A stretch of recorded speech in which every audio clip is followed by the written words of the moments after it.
Olá, então, a todos. A gente está iniciando o primeiro encontro ao vivo do assunto referente aos modelos atômicos, que são bastante coisa, né? A gente vai ocupar aí pelo menos uns 3 encontros ao vivo, né? Provavelmente 3 a 4 encontros por conta dos exercícios. A gente ainda tem os exercícios para fazer, beleza?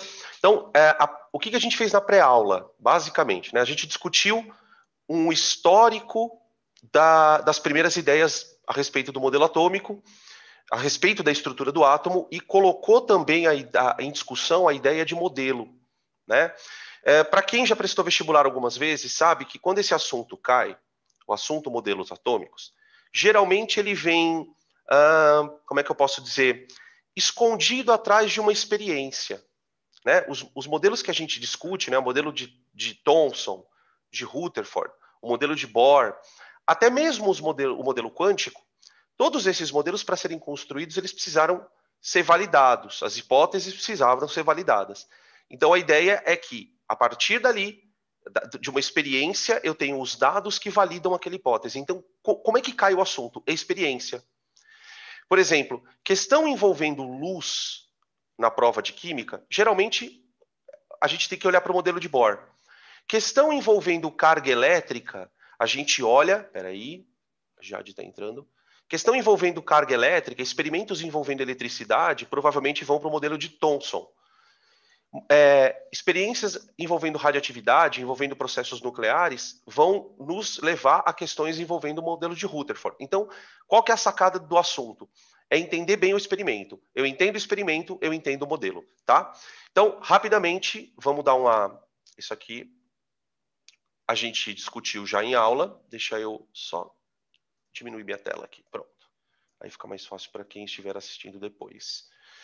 Então, aqui a gente tem as primeiras ideias a respeito do átomo, do conceito de átomo, da ideia de átomo, como sendo parte de uma linha de pensamento, né?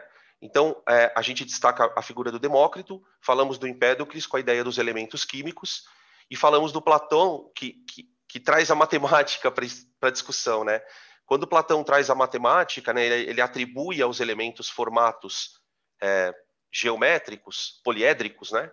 Ele está introduzindo a ideia de ligação, de que os elementos conseguem se associar, mas em tese essas associações seriam formas diferentes de se ligar, né? Que é o que a gente sabe hoje, a ideia de ligação química, tá? Costuma cair essa parte em prova, bem raramente, né? Onde que geralmente eles vão até esse conceito, né? Em que tipo de prova? Prova de somatória. Aquelas provas do tipo UFSC, UEM, né? Que são provas onde você vai associando, você vai julgando os itens e depois dá lá uma soma. Essas questões, elas são muito pesadas, por quê? Porque o cara pode, em cada questão, cobrar um assunto inteiro. Então, ele põe lá, numa questão de 6 afirmativas, por exemplo, ele põe uma sobre atomistas, uma sobre alquimia. Então, assim, se você vai prestar vestibular nesse tipo de faculdade como UFSC, UEM, você precisa ter mais conteúdo, mais informação. Então, mas Danilo, como é que eu estudo para esses vestibulares? Fazendo esse tipo de questão. Fazer questões de somatória. Eu até coloco no material várias questões de somatória. Eu não faço em aula, não costumo fazer, por quê? Porque uma questão de somatória ela pode dar mais de 1 hora de resolução, porque é muito conteúdo. Então, assim, para os vestibulares mais tradicionais, né, esse tipo de assunto não é muito cobrado, tá? Onde a coisa fica legal? Quando surge a alquimia. A gente falou rapidamente sobre a alquimia e por que a alquimia deve ser citada. Porque a alquimia traz junto com o pensamento, a alquimia traz aquilo que faltava para a química nascer como ciência. Então, quando as questões se referem à alquimia, à influência da alquimia na química, pode procurar na resposta. É alguma coisa relacionada a desenvolvimento de experiências, de técnicas experimentais, de métodos experimentais, tá? Então, nada muito importante daqui. Aí a gente falou um pouquinho da pedra filosofal, falamos do elixir da longa vida também, né? Quem já leu Paulo Coelho, né? Ele tem um livro, um dos livros dele faz referência à alquimia. Tem todo um fundo relacionado à alquimia, tá? Beleza? Bom, aí falamos um pouco dos modelos, né? falamos um pouquinho da metodologia científica. Eu não me lembro, mas eu me lembro vagamente. Espera aí, estou chamando aqui.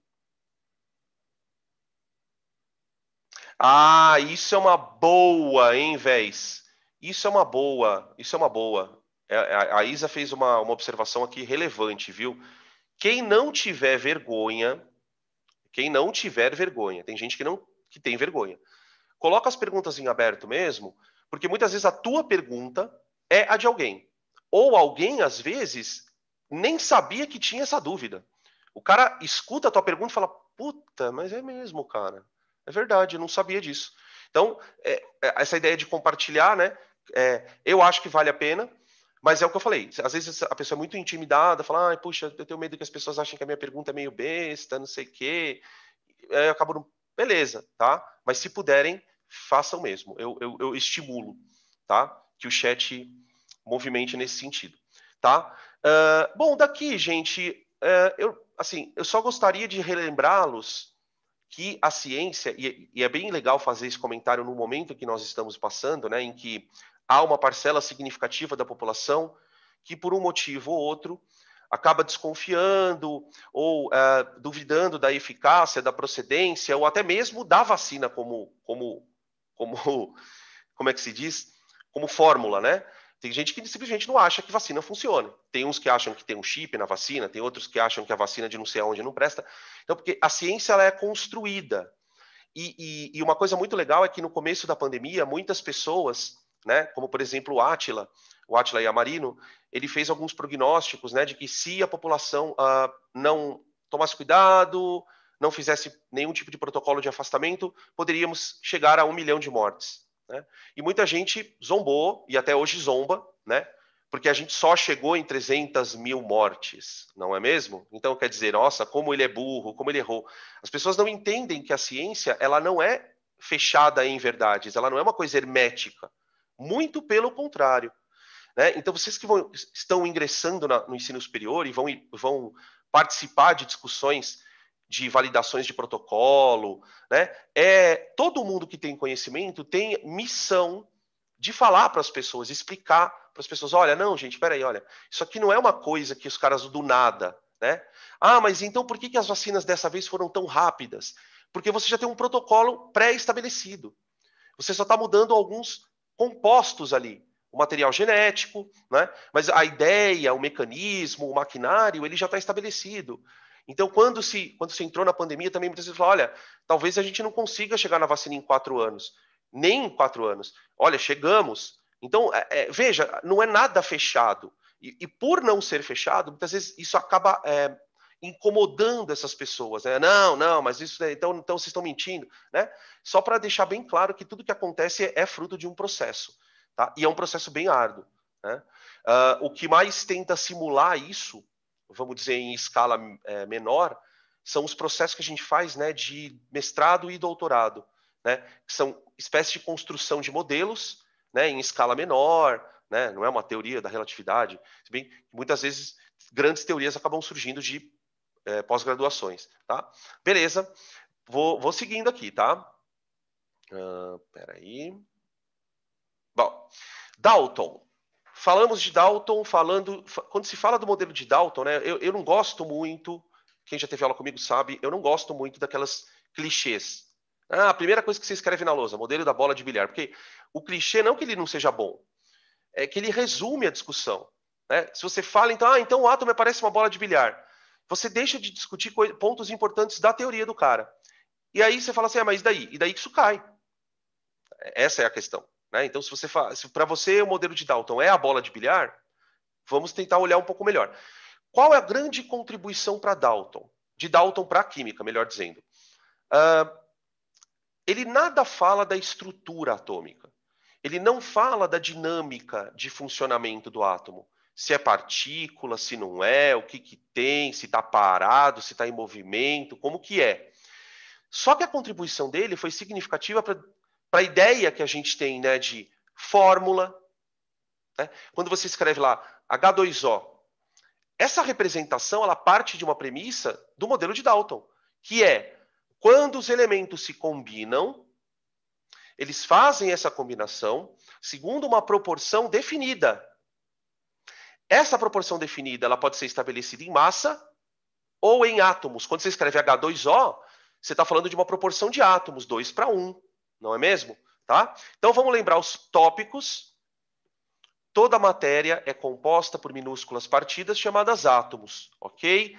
Influência clara de atomismo, né? Espera aí.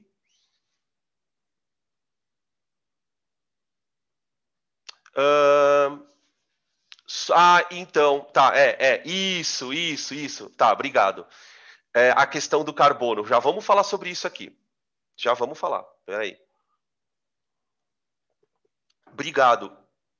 Agora deixa eu te contar só uma coisa. No momento que eu abri o slide, eu vou contar uma coisa que eu pensei agora. No momento que eu abri o slide, eu lembrei que eu tinha pedido alguma coisa no slide, não era, eu não sabia o que era. Falei, cara, o que eu pedi para eles? Eu falei, bom, vamos esperar que daqui a pouco acho que eu lembro. Obrigado por você ter lembrado, tá? Beleza? Tá bom, obrigado. Outra coisa, os átomos de um determinado elemento são idênticos em massa e apresentam as mesmas propriedades atômicas. É aqui que é um ponto para a gente começar a nossa discussão. Ele faz uma definição técnica de elemento. Então, claro que hoje a ideia é essa? Não. Não é bem essa. Tem uma coisa que ainda vale para hoje, né? Se você olhar para essa frase, o que a gente pode pensar? Fica aí também para quem quiser, pode responder, por favor, tá? Olha para essa frase e me diz o que você ainda valida dessa frase e o que você já não valida mais dentro do conceito de elemento químico. Que tem a ver com a história do carbono, tá? Que tem a ver com a história do carbono.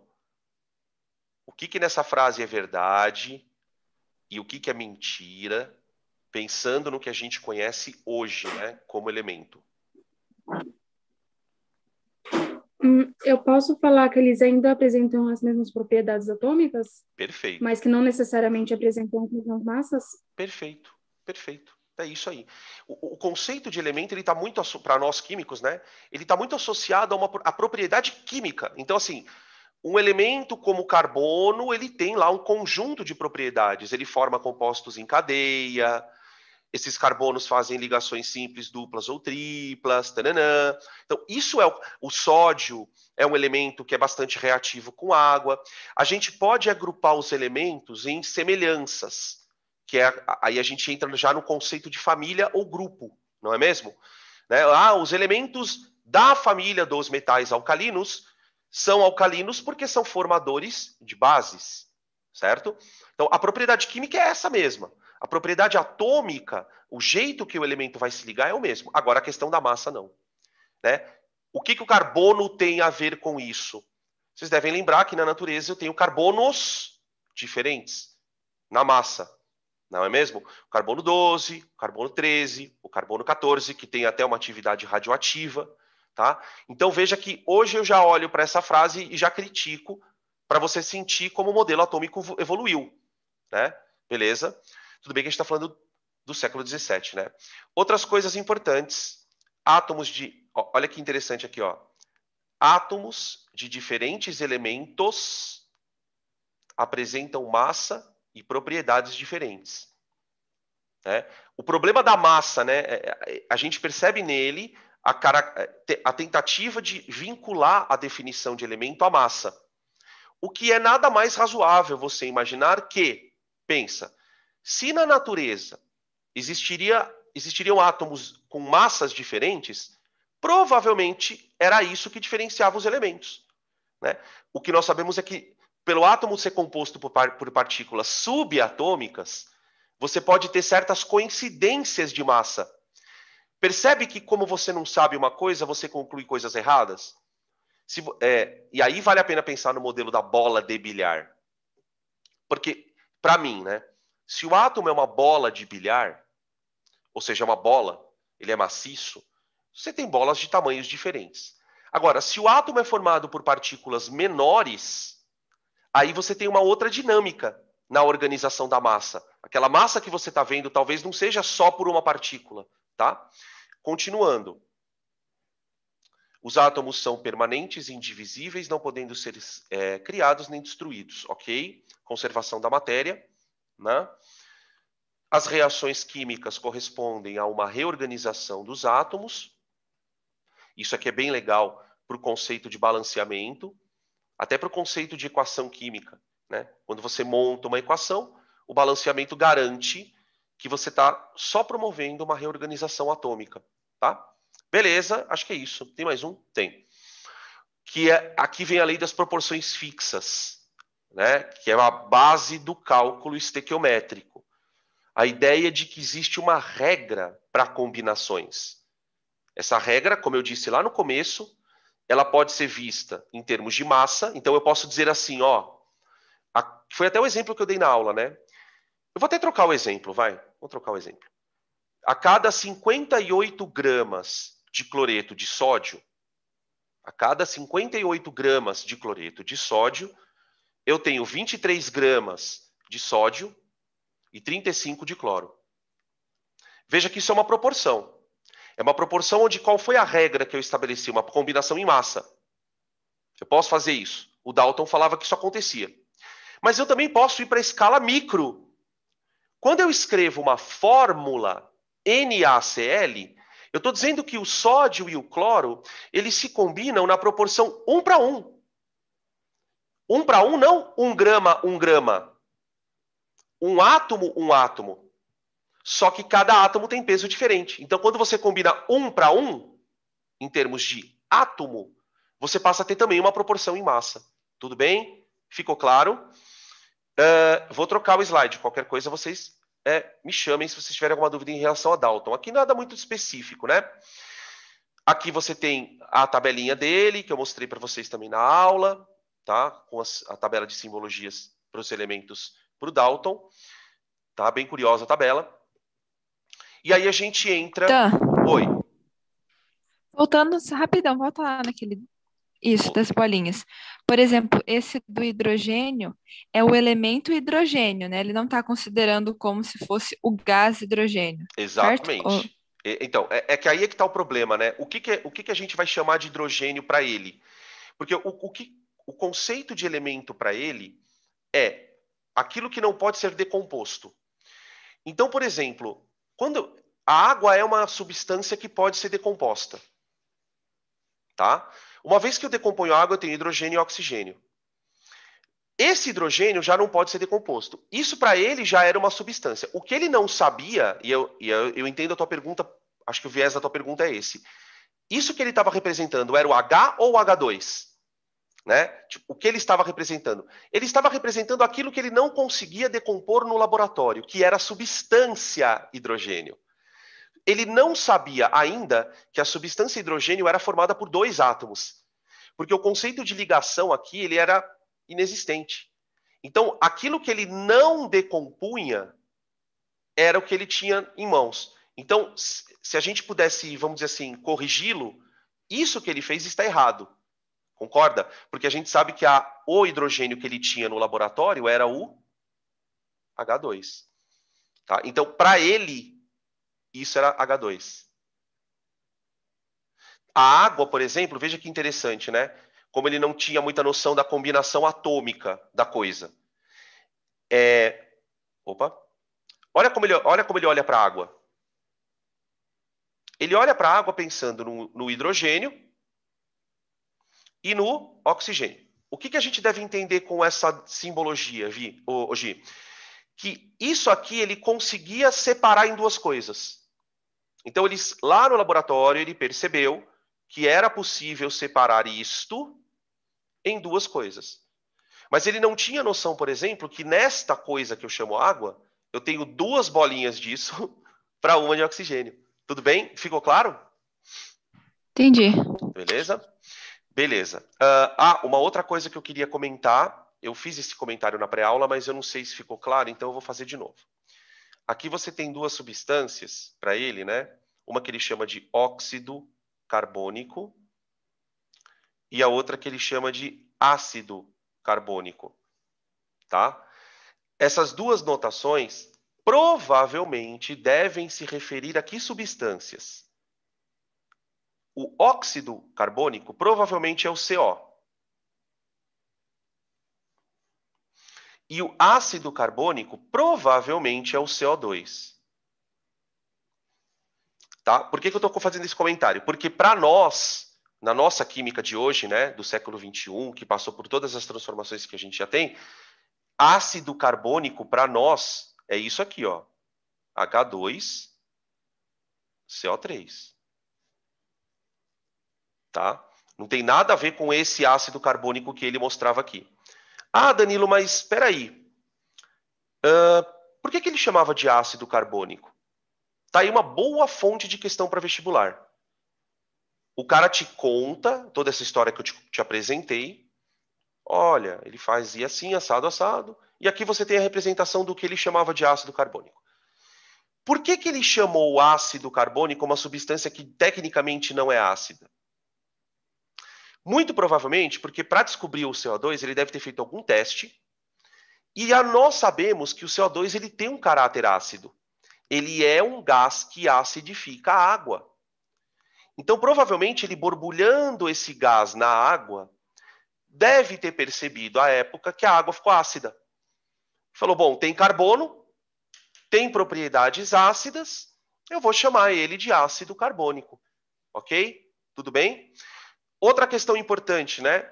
Como é que eu tenho tanta certeza que ele não tinha descoberto isso aqui, ó? Essa eu vou para vocês. Como é que eu tenho tanta certeza que o que ele descobriu ali no laboratório não era H2CO3? Alguém pode me responder? Porque H2CO3 ele vira ácido e... Ele é instável. Ele é instável. Boa. Ele é instável. Quando ele se forma num processo químico, principalmente nas condições ambiente que nós estamos, né? Que é um laboratório, é uma condição ambiente. Laboratório do século XVII é uma condição ambiente. Nessa condição, esse cara não se forma. Ele automaticamente se decompõe em CO2 e água. Então, o que ele detectou ali, provavelmente, de fato, era CO2. É um gás, que nós chamamos hoje de gás carbônico, que tem, sim, propriedades ácidas. Ok? Beleza. Vou passando. Bom, Thomson. O modelo de Thomson ele é importante para o vestibular porque ele é o primeiro modelo que foi explicado de maneira experimental, com dados experimentais. E a partir desse modelo, isso se torna crucial. Por quê, gente? Porque agora a gente está procurando coisa pequena demais. Né? O modelo de Thomson é o primeiro contato que a humanidade tem com o mundo das partículas subatômicas. O que significa isso? As técnicas de medida, o tipo de experiência, não é mais com tubo de ensaio. A química sai do tubo de ensaio, ou melhor, não é que ela sai do tubo de ensaio, ela continua. A orgânica, a microbiologia, ela é toda baseada em tubo de ensaio, óbvio também. Mas surge aqui a química tecnológica, com aparelhos, com medidores, procurando aceleradores de partícula e coisas do tipo. Então, o modelo de Thomson ele fica caracterizado por uma coisa muito importante. Pela primeira vez, a gente discute que a eletricidade é uma propriedade geral da matéria. Né? Quando a gente aprende propriedades, a gente ouve falar de propriedades gerais, específicas, né? As funcionais, e propriedade é aquilo que a matéria tem. Você olha para a matéria, é tudo aquilo que você consegue perceber dela. Né? E uma das coisas que não era muito clara para a física, na época, é qual a associação de eletricidade e matéria? Como que é isso? Da onde vem isso? Né? Por quê? Porque faltava a gente descobrir as partículas portadoras de carga. Tá? Então, o experimento de Thomson, já caiu até no Enem, uma questão bem antiga do Enem, na FUVEST já caiu também, falando da televisão, né? A televisão, na verdade, ela é um aprimoramento tecnológico desse negócio que você está vendo aí na tela, da ampola de Crookes. Tá? Essa luminosidade que você está percebendo dentro da ampola, na verdade, é um feixe de elétrons. Tá? Para você produzir esse feixe de elétrons, você tem que ligar esse sistema numa diferença de potencial altíssima. Tá? Você vai criar aqui dentro um campo elétrico, tá? E esse campo elétrico vai acelerar elétrons aqui, de átomos, tá? Aí você fala, Dan, e essa luz, né? De onde vem essa luz? Isso é uma fonte muito importante, de onde vem essa luz. A luz, ela vem... o eletromagnetismo da época já explicava de onde vem essa luz. Ela acelerava, ela deveria surgir quando partículas com carga fossem aceleradas. Então, os físicos e químicos, eles tinham convicção de que aqui dentro tinha carga elétrica. Só que não se sabia exatamente o que era. Então, a ideia do Thomson foi tentar experimentar, né, usar esse tipo de aparelho para poder caracterizar o que, afinal de contas, tinha aqui. Tá? Aí eu coloquei essas duas figuras na pré-aula. Tá? Se alguém ficou com alguma dúvida, a gente pode discutir aqui. Eu vou descrever rapidamente. Qualquer coisa, vocês me interrompam. Aqui você tem o experimento, onde ele põe uma ventoinha, tá? Liga o aparelho e deixa o feixe migrando. Tá? O tal do feixe de raios catódicos. Tá? E aí ele observou que o que estava migrando aqui, de fato, eram partículas, porque ele percebeu que essa ventoinha girava. Tá? Ela girava quando você ligava o raio. E aqui, esse experimento ele foi mais interessante. Né? Por quê? Porque ele caracteriza a carga dessas partículas. Né? Ele produz um feixe de raio bem fininho. Né? Ele tem aqui, deixa eu dar uma aproximada aqui na tela. Aqui, ó. Ele tem aqui um anteparo com uma pequena fenda aqui nessa região. Então ele lança o raio, tá? Aquele feixe de luz. O raio passa por aqui e vira um feixezinho bem fininho. Quando ele entra nessa região, ele entra em contato com duas placas que estão ligadas num outro gerador. Tá? A gente vai, na parte de eletricidade, a gente vai estudar bastante esse tipo de dispositivo. Por quê? Esse tipo de dispositivo gera campo elétrico aqui no meio. Né? Porque o gerador, na verdade, ele gera campo elétrico. E o que acontece com uma carga elétrica quando ela entra num campo? Ela passa a estar sob a ação de uma força. Então, o que aconteceu aqui foi que quando o feixe de luz entrou no campo elétrico, ele sofreu desvio. E o desvio sofrido deixava claro que aqui tinha partículas com carga negativa. Tudo bem? Beleza. Isso aqui foi considerado, então, como sendo o primeiro contato que a gente tem com o elétron, como partícula subatômica mesmo. Tá? E no trabalho dele, né, ele fez cálculos. Né? A gente acaba não falando muito sobre isso em aulas presenciais, porque às vezes não dá muito tempo. Ele fez cálculos onde ele calculou a relação entre a carga e a massa do elétron. Veja que coisa curiosa. Ele não calculou a carga do elétron, nem a massa do elétron. Ele estabeleceu alguns cálculos que sugeriam a relação entre elas. Quanto daria a carga dividida pela massa? Tá? E esses dados eram bem precisos, com os dados que a gente tem de fato. Tá bom? Beleza. Vou passar para o próximo slide, que foi o slide onde a gente encerrou. Oi, pode falar. Quando descobriram o elétron, nesse caso aí, já sabia que era assim, considerada carga elementar ou ainda não tinha essa noção ainda? Passou-se até a partir daqui, né? Porque justamente, e aqui está uma coisa muito curiosa, porque se existe um momento em que a gente pode, vamos dizer assim, sepultar a ideia do átomo primordial, né? Aquela ideia, é aqui. Então aqui começa a corrida pela partícula elementar. Essa é a partícula elementar. Quer dizer, a coisa menor que eu tenho. Né? É claro que daqui surge a discussão, né? Que até eu coloquei aqui no problema. Se eu descobrir o negativo, tem o positivo. Tá? Até porque é muito complexo a gente falar assim, poxa, porque tudo vai sendo descoberto ao mesmo tempo. Por exemplo, no final do século XIX, já se tinha contato com radioatividade. Então, já se sabia, por exemplo, que átomos podem emitir coisas negativas. Então, na verdade, quando a gente fala que o elétron foi descoberto por Thomson, talvez isso passe uma ideia para quem está ouvindo assim. Antes dele, ninguém tinha a mínima noção de que aquilo existia. Não, eles já era claro que tinha coisa menor. Por quê? Porque a gente já tinha vários tipos de eventos em laboratório que sugeriam que não era possível só existir o átomo, né? A própria questão da eletricidade, né? Por que é só alguns materiais conduzem, outros não? A radioatividade, então, deixou todo mundo louco, né? Por que alguns átomos são radioativos e outra? O que é isso, essa radiação? Não sei se vocês lembram daquele experimento famoso de radiação, que ele põe um material radioativo, aí um feixe vai para um lado, um feixe vai para o outro lado e um feixe passa reto.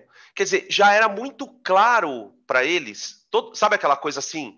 Todo mundo sabe, mas ninguém comenta. Por que ninguém comentava? Porque não tem um artigo, não tem um experimento. Então, respondendo a tua pergunta, eles já tinham consciência que existia sim a partícula elementar. Mas ninguém falava quem era, simplesmente porque não tinha como provar. A partir daqui, a coisa falou, não, realmente temos uma partícula. Beleza? Outra coisa, para a gente já seguindo o baile. A história do pudim de passas, né? A história do pudim. A história do pudim, gente, ela é uma coisa que acontece muito na ciência de maneira geral, né? Do que eu estou me referindo? Você tem que criar algumas situações dentro da tua teoria para poder encaixar os dados. É claro que esse criar situações não pode ser nada que contradiga o que você está experimentando, o que você está mostrando. Então a ideia do Thomson era dizer assim, olha, como eu não sei ainda, quer dizer, se eu descobrir o negativo, claro que tem o positivo, mas eu não descobri, então eu não posso falar nada sobre ele. Então que tipo de modelo eu poderia sugerir sem entrar no mérito de falar, olha, o positivo é tananã.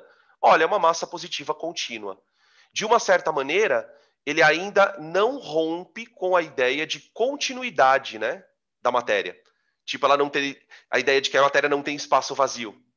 Claro que em escala microscópica ela tem. Claro que tem. Né? Talvez você possa olhar para essas coisas aqui e falar, não, ela não tem. Não, em escala macroscópica ela não tem espaço vazio, mas em micro tem. Ok, tudo bem. Tranquilo, vamos seguindo. Bom, a busca pelo núcleo, né? Na verdade, assim, eu me expressei mal. Não é a busca pelo núcleo. Ninguém buscava o núcleo. Os caras estavam buscando o positivo. Não é mesmo? E por que o positivo ele vem depois do negativo? Né? Por quê? Vamos parar para pensar um pouco. Eu até fiz essa reflexão na aula gravada. Peraí. Não, pensei que tinha alguém tentando entrar na aula aqui.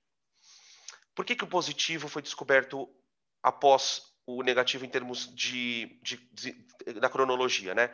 Porque o positivo, para você conseguir detectar uma partícula positiva, você precisa presenciar um evento nuclear. Não tem outro jeito do átomo emitir próton se não for um evento nuclear. Então, a percepção de uma partícula positiva, ela vem apenas com o desenvolvimento da radioatividade, tá? E é óbvio que a partícula positiva ela cai como uma luva, né? Para garantir o equilíbrio elétrico do átomo. E eu gosto muito de dar essa parte, fazer esses comentários ao vivo, porque eu quero chamar a atenção de vocês de como as ciências da natureza são uma coisa só. Para o Rutherford elaborar o modelo planetário do átomo, ele precisou da mecânica clássica. Ele pensou assim, como é que eu vou propor um sistema formado por uma coisa positiva e várias negativas? Ele apelou para a física. Né? Então, a gente percebe que a física e a química elas andam cada vez mais juntas. Claro que existem áreas onde isso é menos, áreas onde isso é mais. Né? Por exemplo, uma área que não conversa muito com a física é a área da química orgânica. Né? Agora, você pega a parte de estrutura atômica, essa parte de estudo de compostos inorgânicos, de geometria molecular, todos os modelos para previsão de geometria molecular, eles são modelos físicos. Assumem que os átomos são bolotinhas, que as ligações químicas seriam molas com constantes elásticas, ou seja, as moléculas seriam osciladores. tá? Então elas se conversam. Aqui, qual foi a história? Vamos colocar aqui as observações, tá? De Rutherford, que deram origem ao conceito de núcleo, né? No bombardeamento, o material radioativo era um emissor alfa, tá? Eu comentei na aula, os emissores, as partículas alfa são partículas positivas emitidas de átomos radioativos. Hoje nós sabemos, né, o que elas são. Se alguém quiser colocar aí no chat, fica à vontade. Qual a composição das partículas alfa? Tá? E aí também uma outra perguntinha nessa linha, para quem mais aprofundada, as partículas alfa elas têm um apelido. Pelo fato delas terem uma composição específica, elas têm um apelido. Então eu queria que vocês tentassem descobrir qual é o apelido e a composição da partícula alfa. A partícula, o apelido já veio. O apelido já veio. Boa, Jade. Núcleo de hélio. Núcleo de hélio. Tá? Existem até algumas literaturas que escrevem assim, ó. He2+. He2+. É o núcleo do hélio, tá? Por quê? O hélio, gente, o hélio é um átomo formado por 2 prótons e 2 nêutrons. A partícula alfa, ela tem exatamente essa composição. 2 prótons mais 2 nêutrons. Sabe por que eu gosto de comentar isso com vocês? Bom, primeiro, né? Por que núcleo do hélio? Porque o que está faltando para isso aqui ser um átomo de hélio? O que está faltando para que isso aqui seja um átomo de hélio? Faltam os elétrons. Concordam? Tranquilo. Ô, gente, por que eu gosto de fazer esse comentário? Porque você fala assim, Danilo, peraí. A partícula alfa é formada por prótons e nêutrons. Mas o cara nem sabia o que era próton e ele já usava isso? Isso é uma coisa muito louca na ciência, gente. A ciência é tão legal que ela permite que você use uma coisa para descobrir aquilo que você está usando. Né? Você está usando uma técnica da qual você ainda não tem esclarecimento completo dela, mas você já consegue perceber algumas coisas, algumas utilidades. Então, percebe como as coisas elas se retroalimentam. É muito difícil a gente fazer uma linha do tempo, porque as coisas elas são contínuas. Por exemplo, nós estamos em 1911. 1911, certo?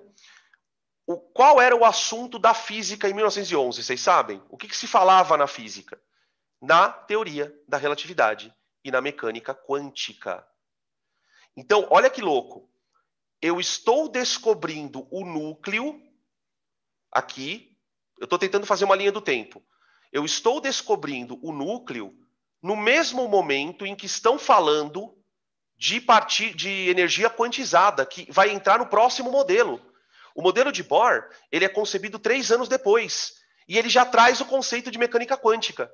Percebe como a coisa é rápida? É muito rápida. Né? E isso é porque a gente não tinha internet, hein, mano?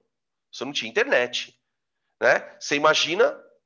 bom, vocês não imaginam, vocês estão presenciando o que está acontecendo hoje. Em 1 ano, nós botamos uma vacina para rodar. Né? Nós, não eu, né? Pelo amor de Deus, quem dera. Mas a humanidade, com todo o conhecimento, botou uma vacina para funcionar. Né? Já tem não sei quantos milhões aí de vacinados. Né? Beleza? Posso continuar? Daqui a gente traz, então, a ideia de núcleo central. Né? A ideia de que existe uma região do átomo vazia e isso complica a história. Por quê?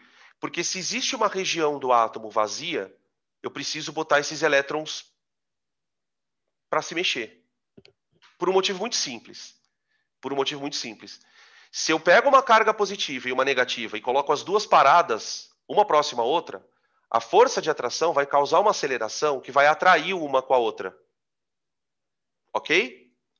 Só que existe uma outra forma de você propor a coisa. Basta olhar para cima, para o céu, que você tem um bom modelo. Né? Quando você põe um corpo para girar em torno do outro, e aí eu estou falando de corpos com massa grande, se a velocidade orbital tiver um determinado valor, a gente vai discutir isso na aula de força centrípeta, se a velocidade orbital tiver um determinado valor, o corpo pode ficar girando sem se colidir. Só que ela tem que ter uma velocidade orbital. A ideia do Rutherford foi propor exatamente isso. O modelo planetário como sendo um modelo onde os elétrons ficariam orbitando. Tá? Ele fala sobre as órbitas? Não. Mas o modelo que mais se encaixa, e aí você percebe a necessidade de você usar a mecânica clássica, né, com uma eletricidade básica. Quer dizer, você está propondo que a força que atua como centrípeta é uma força de natureza eletrostática. Uma carga positiva, centralizada. E veja como ele apela muito para a mecânica. Por que a carga estaria centralizada? Porque ela tem uma massa enorme. Daí vem a ideia de que o núcleo é pesado, né? Ele tem que ser um corpo massivo para que em torno desse corpo massivo os outros corpinhos orbitem. É um modelo de mecânica do planeta, de planetas. Tá bom? Beleza. Certos. Bom,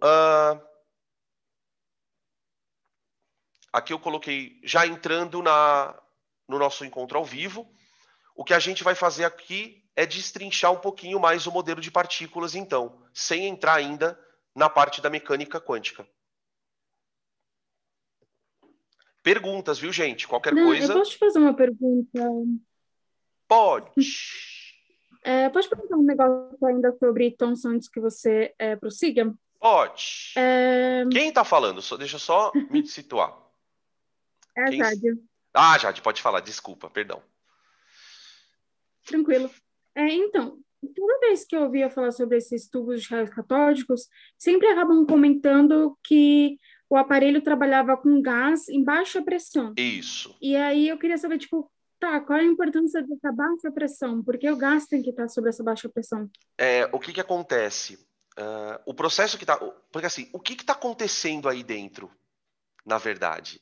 Né? Assim, vamos tentar usar uma explicação mais moderna para poder explicar. O campo elétrico, ele excita átomos. Né? O modelo de Bohr ele vai justamente nessa linha da excitação eletrônica. Essa excitação ela pode atuar no átomo de que maneiras? Ela pode causar transições eletrônicas, e essas transições eletrônicas elas acabam emitindo luz. Então, essa luz que você está vendo aí é transição eletrônica.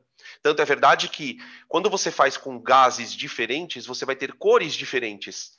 As lâmpadas de neônio, argônio, xenônio, elas funcionam muito nessa linha. Tá? Os elétrons são, porque em algumas transições, o que acaba acontecendo? O átomo fica tão excitado que o elétron ele vai para um nível energético mais externo, um nível mais energético, e volta. Só que se essa excitação for muito alta, ele pula do átomo e não volta mais. Ele pula e não volta mais. Aí você tem os elétrons ali. Só que para você conseguir detectar isso, você precisa ter uma pequena quantidade de átomos. Se você coloca um gás em alta pressão, o gás ele não é um meio condutor. Ele é um meio isolante por si só. Então, assim, para você conseguir gerar um movimento eletrônico e que você consiga detectar, você precisa, primeiro, que esta DDP aqui, perdão, ó, ela seja uma DDP da ordem aí de 10 a quarta, 10 a quinta volts, e aqui você tem o menor número de partículas possível. Tem aqui, tipo, vou viajar um pouquinho, tá? Tipo, tem aqui 15 átomos. Então, porque assim, o que é um gás rarefeito? É um gás a baixa pressão. Só que lembra da equação de Clapeyron, né? Peraí, deixa eu botar a caneta aqui. Vamos assumir que esse gás que está aqui dentro é perfeito? Então, ó, PV é nRT. Ok? Certo. Então, a pressão do gás isolada, ela é nRT sobre V. Então, que maneira você pode criar de diminuir a pressão de um gás?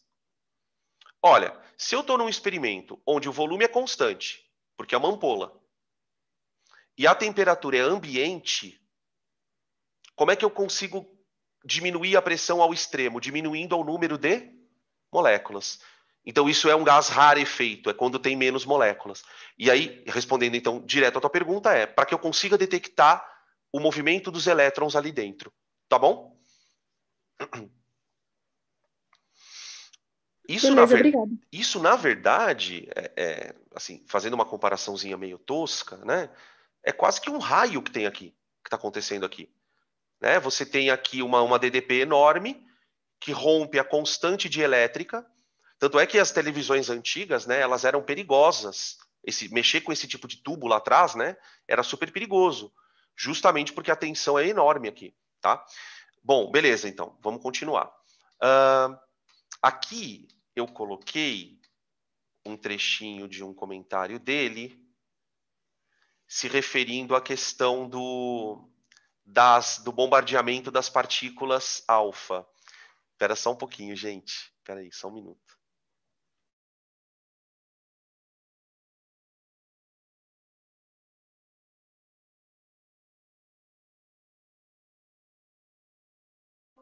Obrigado. Perdão, gente. Ó, olha esse trecho de um comentário que ele escreve a respeito dos resultados, né? Ó. O evento mais incrível que aconteceu comigo em toda a minha vida.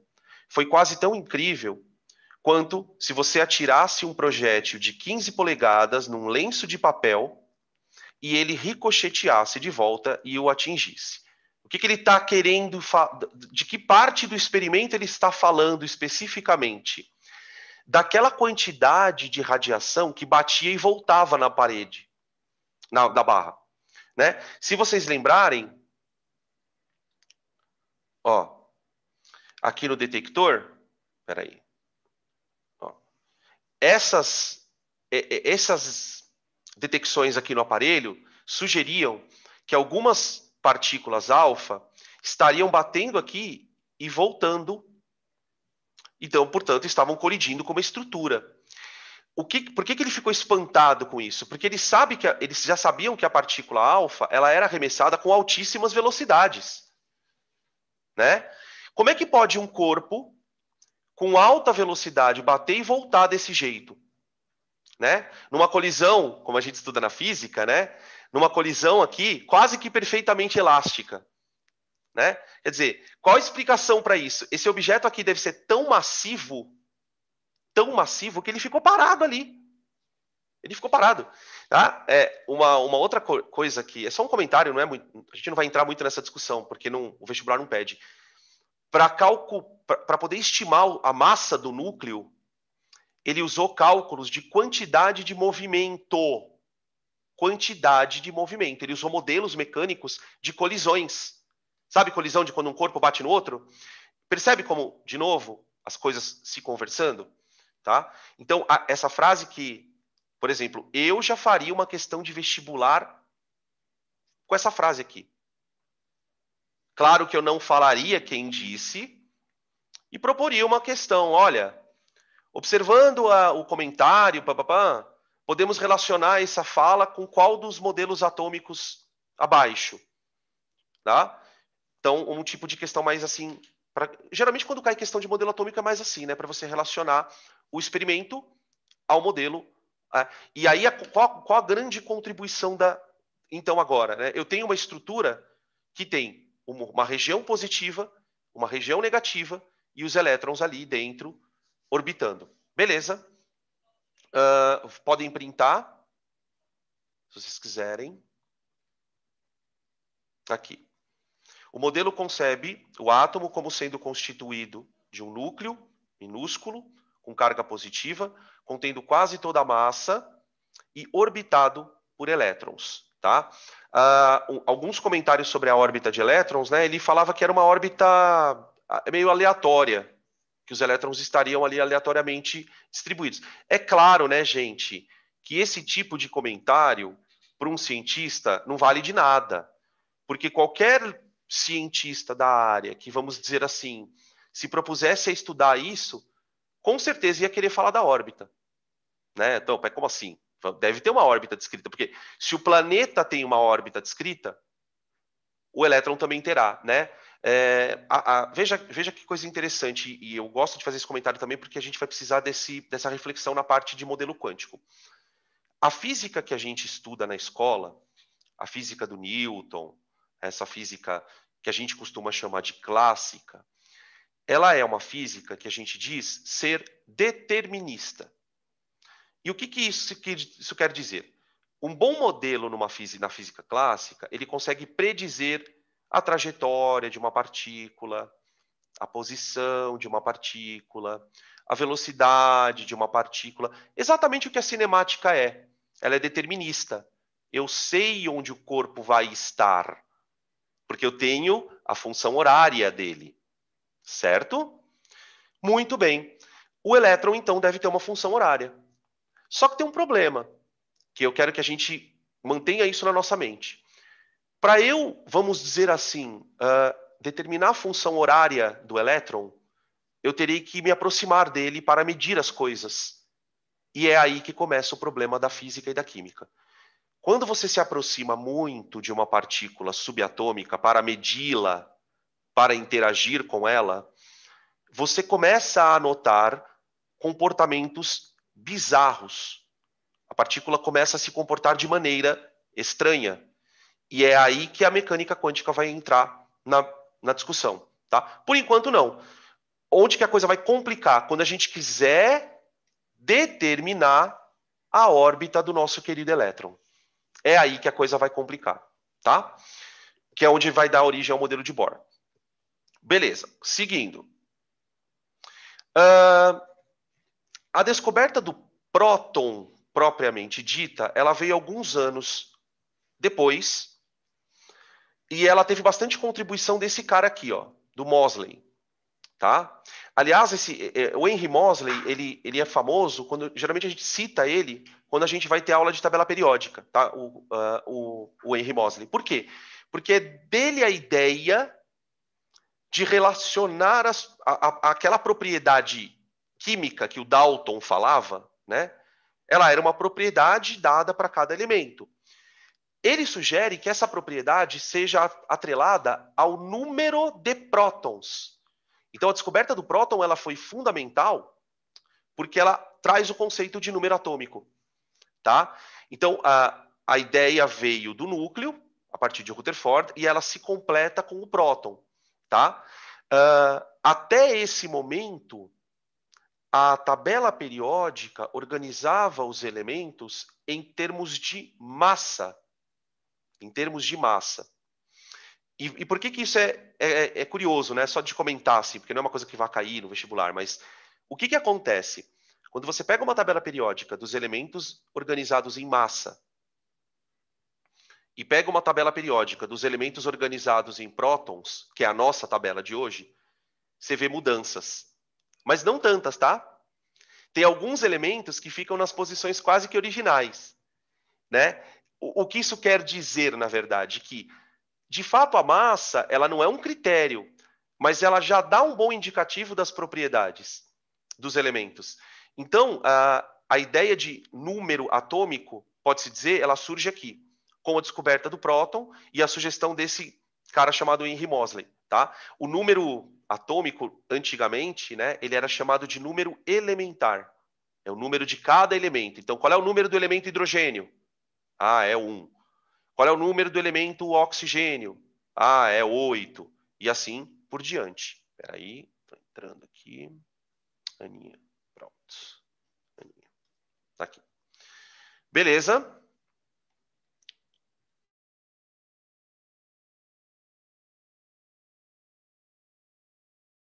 Só tomando uma aguinha aqui, tá? Calma aí.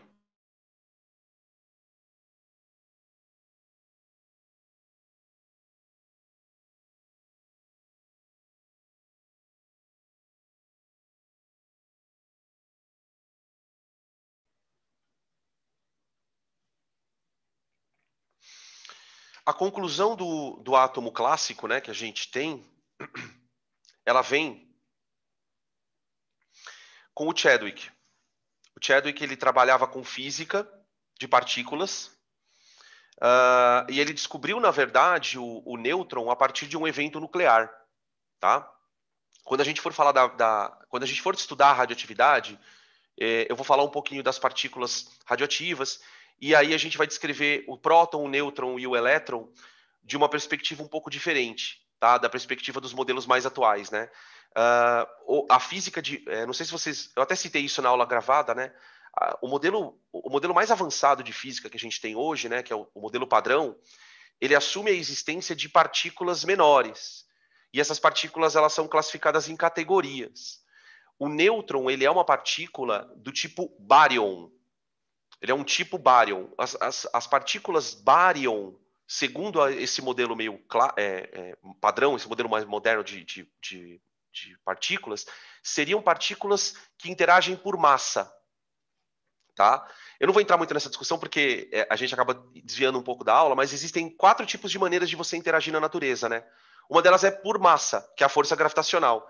Então o nêutron é um tipo de bárion, tá? Só que ele não tem carga. Existem outros bárions que têm carga. É um negócio muito louco. E aí a gente tem então o nosso modelo completo, tá? O nosso modelo completo. É daqui que a gente parte o nosso estudo dos elementos químicos, desse modelo padrãozão aqui, tá? Um átomo com uma região central, maciça, que concentra praticamente toda a massa do átomo, tá? Os elétrons orbitando, eu vou deixar para falar do problema da órbita no final da aula, tá? E aí você teria os nêutrons aqui dentro. Os nêutrons, na época da sua descoberta, imediatamente já se relacionou a função do nêutron a uma função de manter as partículas do núcleo coesas. Porque para pensar um pouquinho, gente. O núcleo tem cargas positivas, prótons. Essas cargas positivas estão muito próximas. Eu estou pensando com o modelo da física clássica. Se essas partículas estão muito próximas, por que elas não se repelem? Como é que o núcleo consegue manter na sua estrutura vários prótons? Então, já se tinha uma boa desconfiança, vamos dizer assim, que deveria haver ali dentro, uma outra partícula que, vamos dizer assim, mantivesse o núcleo coeso, que é o nêutron. E a mecânica, esse modelo padrão de partículas, gente, que é bonito pra caramba, assim, o pouco que eu sei, né, porque esse tipo de conceito é bem complicado, ele explica exatamente isso, ele descreve essa força do nêutron como sendo uma força nuclear forte, chamada de força nuclear forte. É uma força que manteria os prótons muito próximos naquela escala subatômica para que exista uma estrutura de núcleo, tá? E aí você teria uma outra força nuclear, que é a de emissão de partículas, tá? Beleza. Outros comentários. Aqui eu coloquei essa tabela, eu tirei de um livro, tá? Essas tabelas todas eu tiro dos livros, daquele livro que eu mando para vocês. Eu sempre mando, eu vou mandando conforme os capítulos vão se desenrolando, eu vou mandando trechos do livro em PDF para vocês terem uma leitura mais completa. Então todas essas tabelas que eu estou mostrando para vocês vêm de livro, tá? Tem uma outra que tem algum errinho de grafia, tal, mas enfim. Então aqui é o jeito que a gente representa as partículas, tá? Próton, que é o Pzinho mais ou P só, beleza? Aqui a gente precisa tomar um cuidado quando a gente fala que a carga do próton é mais 1. É mais 1 o quê, gente? Mais 1 o quê? Como assim a carga do próton é mais 1? Carga tem unidade?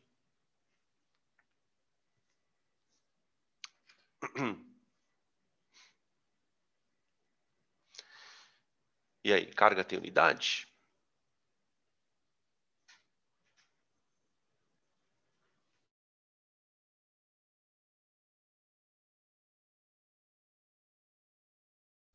E aí, carga tem unidade? Sim ou com certeza? Então vamos pular essa pergunta, vai. Qual a unidade de carga?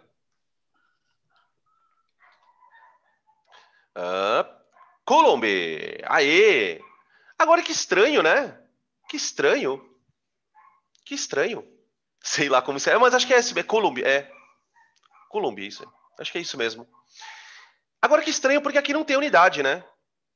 Cuidado, porque quando a gente fala que a carga do próton é mais 1, na verdade, gente, é para dizer assim, essa é a carga positiva menor que tem na natureza.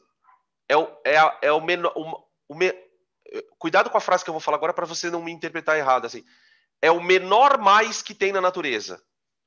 Qual é o menor mais que tem na natureza? Qual é o menor positivo na natureza em termos de carga? É o próton. Então eu chamo ele de mais um. Só que nós sabemos fisicamente que a carga do próton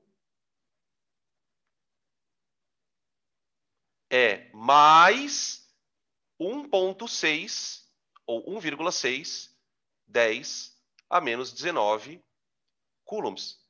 Isso aqui, gente, é o que eu chamo de 1. É a unidade de carga. Então, quando você fala que o próton é mais 1, sabe o que isso significa? Que a carga dele é uma unidade de carga elementar positiva. Quando você fala, por exemplo, que a carga do cálcio é mais 2, você está falando que ele tem duas cargas elementares positivas. Tá? Isso vale tanto para o próton quanto para o elétron. Né? O elétron com a carga menos.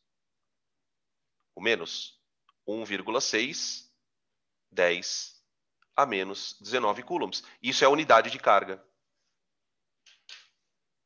Quer dizer, não tem carga menor que essa, Dan? Não. Sabe o que isso quer dizer? Sabe o que significa dizer que a carga não tem menor unidade do que essa? Que a carga ela é quantizada. Um corpo, ele só vai poder apresentar, em termos de carga, valores múltiplos desses que você está vendo aí. Tá? A gente vai discutir isso daqui a pouquinho. E também vamos discutir isso no decorrer do assunto, na física. Tá? Fiquem tranquilos. Que eu não gosto de falar tudo ao mesmo tempo, porque eu gosto de fazer a coisa meio em espiral. Né? Vamos falando um pouquinho aqui, depois a gente aprofunda. Tarará, tá? Beleza. Posso passar aqui então o slide? Vou continuar, tá? Deixa eu ver aqui, peraí. Seguindo. Bom, a partir dessa composição atômica, vamos para a prática. Como é que eu passo, então, a representar os elementos químicos? Né? Primeira questão. Quando eu vou representar um elemento, existem algumas preocupações que eu tenho que ter. Né? Por exemplo, eu vou representar o elemento químico eletricamente neutro ou eu vou representar o íon? Né? Todas essas representações, elas vão mostrar para a gente a quantidade de partículas subatômicas que tem um átomo. Tá? Então, de maneira padronizada, a gente vai representar um átomo eletricamente neutro com um símbolo. Vou escolher aqui o sódio. Tá? Os símbolos na química, e aí uma atenção para quem vai fazer provas discursivas, tá? Existe aí uma certa formalidade, em que sentido? Primeira letra maiúscula, segunda letra minúscula, tá? De mão, tá? Não faça isso aqui, ó. Não faça isso. Se você gosta de escrever com letra de forma, faça isso, ó. Tá? Mas a segunda letra ela tem que ter essa característica aqui. É uma frescurinha? É, mas isso evita coisas desagradáveis. Por exemplo, isso aqui é cobalto, certo? Isso é cobalto. Isso aqui é monóxido de carbono. Tá? Então, para evitar probleminhas, tem essa questão das letras. Então, ó, vamos colocar aqui o sódio. Tá? E aí a gente vai começar a representar as partículas subatômicas. O primeiro número que a gente representa, ele vem no canto inferior esquerdo. Tá aqui. Tá? Esse número aqui é o que eu vou chamar de número atômico. O número atômico é o número que o Moseley chamou de número elementar. Tá? Eu vou até fazer um comentário sobre o número atômico, já para já deixar isso bem claro, né? Determina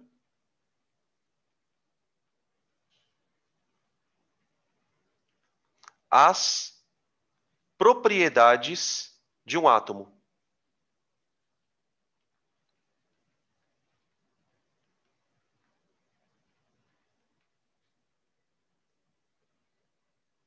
Prontinho.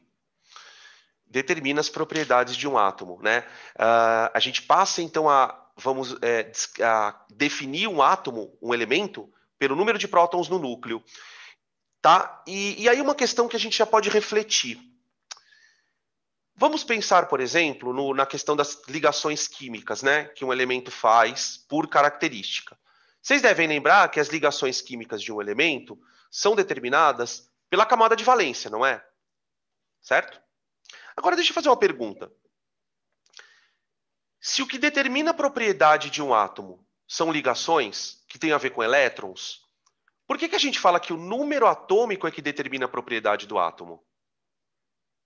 Não deveria ser o número de elétrons que determina a propriedade de um átomo? Na verdade é, só que não tanto, né? Porque assim, a questão é, se um átomo tem 11 prótons, para que ele seja mantido eletricamente neutro, ele passa a ter 11 elétrons, né? Então, nos eletricamente neutros, o número de prótons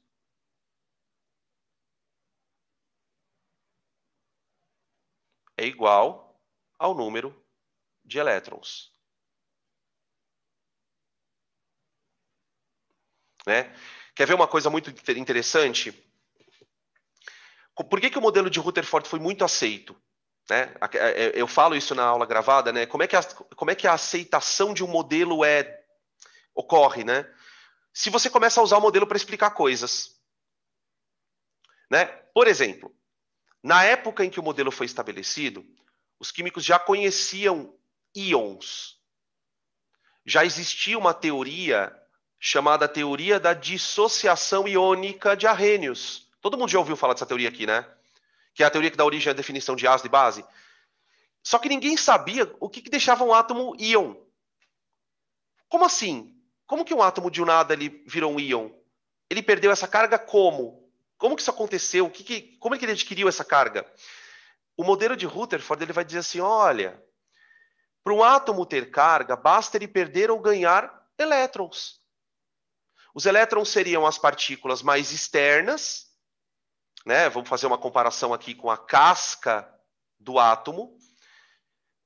E, portanto, sendo as partículas externas, seriam suscetíveis de serem retirados dali ou, eventualmente, colocados ali.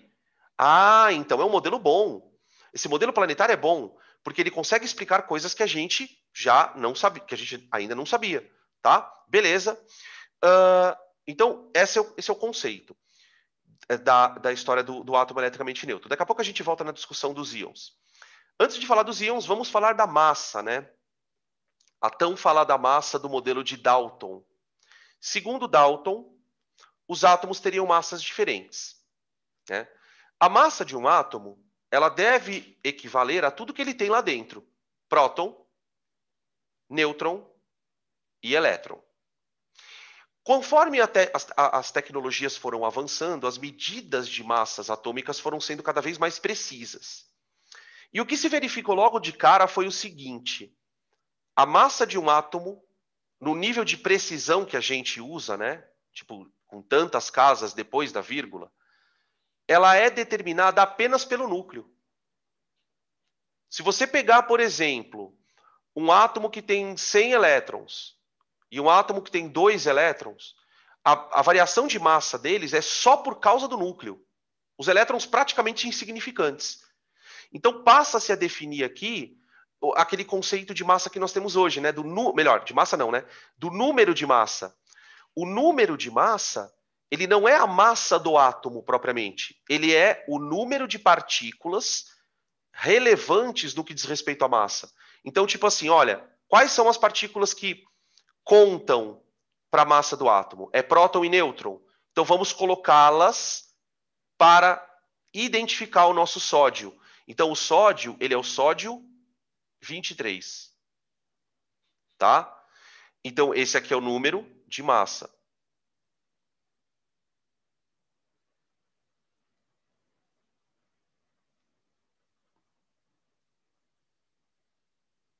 Né? Aqui um comentário rápido. Da mesma forma que a carga do próton, né, mais 1, Aquilo não é uma carga, aquilo é uma unidade de carga, né? Quantas cargas elementares tem ali? Aqui não, aqui é a mesma coisa, perdão. Não é a massa, você não pode falar que um sódio pesa 23 gramas. Não é 23 quilogramas, não. Isso aqui é só a quantidade de partículas nucleares, né? Então, ó, partículas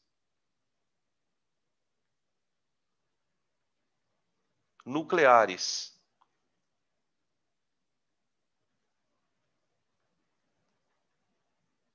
Ou seja, eu estou falando aqui de próton mais nêutron. Tá bom? Beleza. Então, dessa brincadeira, a gente consegue descobrir toda a composição química do átomo, né? Então, veja, o sódio, ele tem 11 prótons, consequentemente, ele terá 11 elétrons, tá? E ele tem que ter nesse núcleo, para conseguir equilibrar aqueles prótons, né? Que lembra que eu falei da força nuclear forte?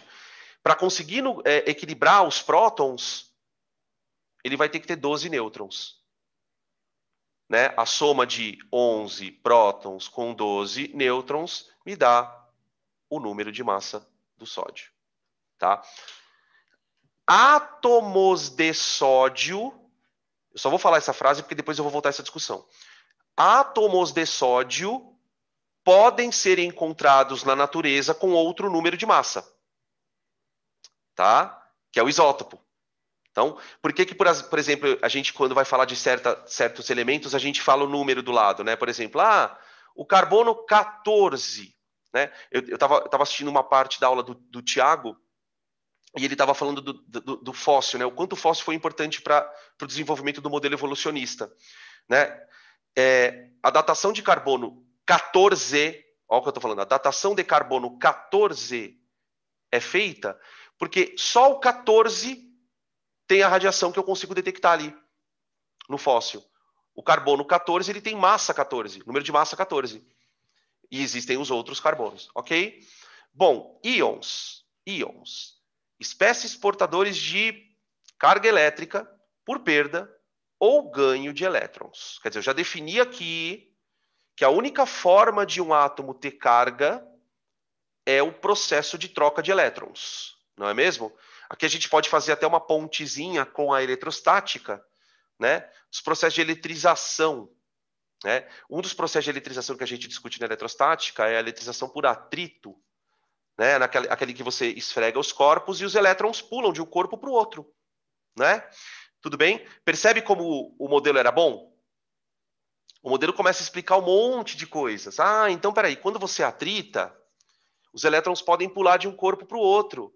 Aí um corpo fica positivo porque perde elétron e o outro corpo fica negativo porque ganha elétron. Né? Percebe como as coisas vão encaixando. Bom, os íons eles são divididos de acordo com a carga. Né? Então, vamos falar aqui dos cátions. Cátions são íons positivos. Íons positivos. E aí a gente pode começar a investigar um pouquinho, né? O que levaria um átomo a virar positivo, né? Uma perda de elétrons motivada por alguma interação com outro átomo, né? Então, íons positivos gerados por perdas de elétrons.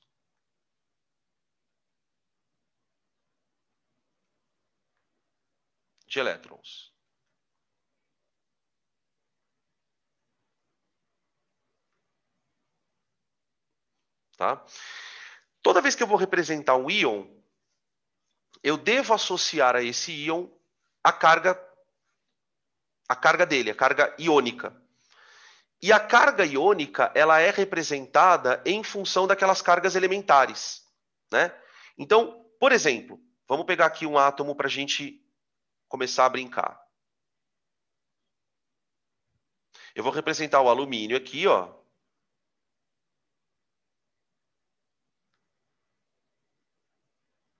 Aqui temos um cátion de alumínio.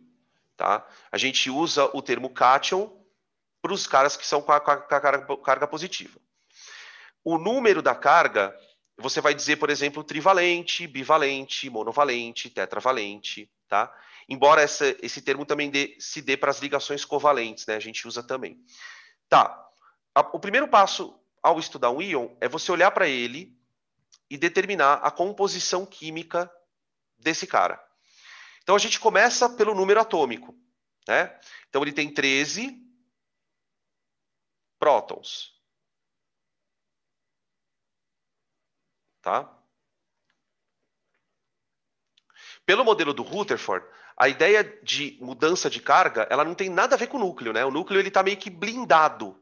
Por isso que a gente fala na aula, muitas vezes a gente fala, olha, um átomo só vai perder ou ganhar elétron. Mas às vezes a gente não explica muito bem isso, né? Por que os caras sabiam isso? Porque era meio óbvio. Era meio óbvio. Em que sentido? Se os elétrons estão no exterior do átomo, o núcleo está protegido. Tá? Então, daí a ideia do átomo não perder ou não ganhar próton. Quando é que isso começa a cair por terra? Com as descobertas da radioatividade. Né? A transmutação, ela é um evento onde o átomo realmente altera o número de próton. Tá? Bom, quantos nêutrons ele tem que ter no núcleo? Ele tem que ter 14 nêutrons. 14 nêutrons. Ele tem que ter 14 nêutrons, porque o número de massa dele é 27. Sim, sim. Outra coisa interessante que a gente já vai percebendo. Existe uma tendência na natureza, quando você observa o núcleo dos átomos. Que tendência é essa? Átomos mais estáveis, como, por exemplo, o alumínio, vocês estão vendo aí, o próprio sódio, são átomos onde a relação próton-nêutron é próxima de 1. O que isso quer dizer? Que o número de prótons e nêutrons é muito parecido. Né? À medida que você vai estudando átomos radioativos, aqueles que têm a radioatividade natural, né? Por exemplo, o átomo de urânio. Urânio ele tem 92 nêutrons. 92 prótons, perdão. E uma das variedades do urânio chega a ter 140 nêutrons. Então, a quantidade de nêutrons vai lá para cima. Então, existe uma expressão que se usa na radioatividade, né? Que é o chamado cinturão de estabilidade. O cinturão de estabilidade é composto por um grupo de elementos cuja relação próton-nêutron é próxima de 1. Quando essa relação é rompida, a gente fala no termo da radioatividade que o elemento não está no cinturão de estabilidade. Tá? Quando a gente for estudar esse assunto, eu vou colocar uma questão muito interessante que tem um gráfico que mostra isso, caiu no Enem uma vez, bem antiga também. Tá bom? Agora vamos para os elétrons. Os elétrons. Gente, os elétrons você vai determinar por um saldo. Que saldo? Bom, primeira coisa que você tem que ter na tua cabeça é que isso aqui agora não é mais verdade, ó. Não é mesmo? Você não tem mais um equilíbrio elétrico. Você tem ali um saldo de cargas positivas, né? Esse número que você coloca aqui é a contagem geral de tudo que é positivo e tudo que é negativo. Então, o que está escrito aqui? Olha, se você pegar tudo que o átomo tem de próton e contar com tudo que ele tem de elétron, você tem um excesso de 3 positivos. Você tem um excesso de 3 positivos. Ora, se eu tenho um excesso de 3 positivos, eu sou obrigado a ter aqui 10 elétrons. Concorda? Olha lá. Lembra que uma das coisas que a gente fala na eletrostática, né, é que a carga de um corpo é dada pela soma de todas as carguinhas que ela tem. O famoso quiné. O famoso quiné. Né? Então, o que eu estou fazendo aqui é isso. Tá? Agora, repito, mais uma vez, eu não devo olhar para essa carga e achar que a carga do alumínio é 3 coulombs. Não. A carga dele é 3 unidades de carga elementar positivas. É um excesso de 3 prótons. Tá? Por que ele tem um excesso? Porque ele perdeu elétrons. Ok. Agora vamos falar dos ânions. Ânions. íons negativos.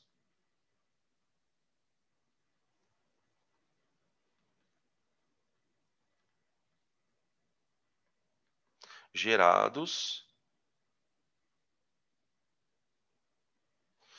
pelo ganho de elétrons.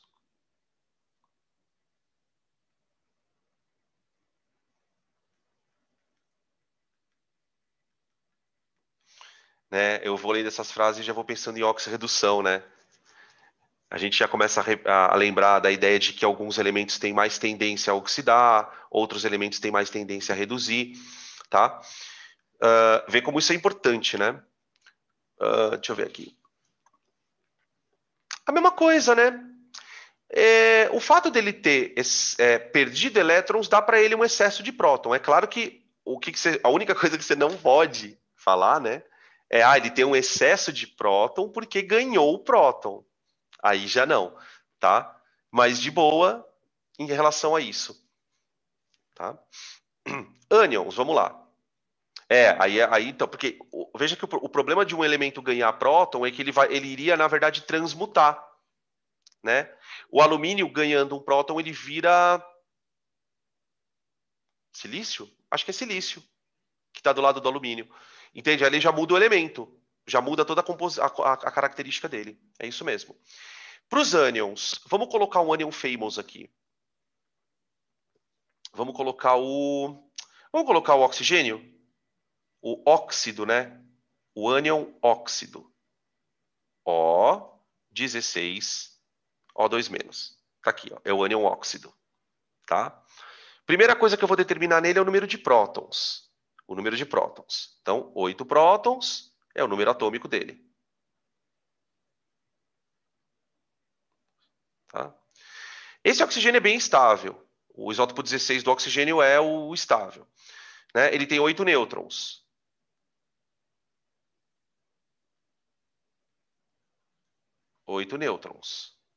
Certo?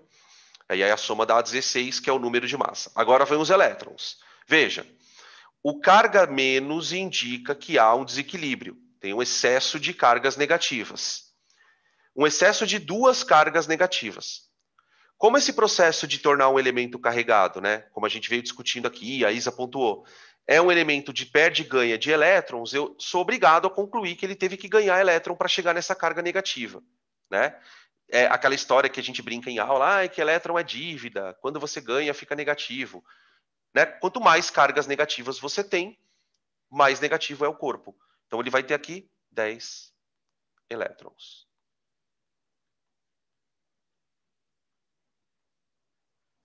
Tá? Beleza. Uma outra questão interessante da gente já colocar para ir o teu cérebro já ir mexendo com isso, é que quando você vai olhar para os elementos na natureza, tem alguns elementos que você só encontra carregados. Como, por exemplo, quer ver um elemento que você só encontra na forma de cátion no planeta inteiro? O sódio. Sódio. Todo átomo de sódio que você encontra na natureza tem carga mais 1. Um outro elemento que você pode ir nessa mesma linha, o flúor. Todo flúor da natureza, repito, da natureza, porque eu posso produzir em laboratório de outras maneiras, né? Todo flúor da natureza tem carga menos 1.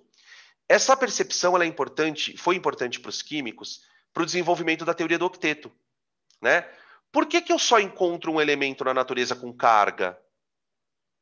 Por quê?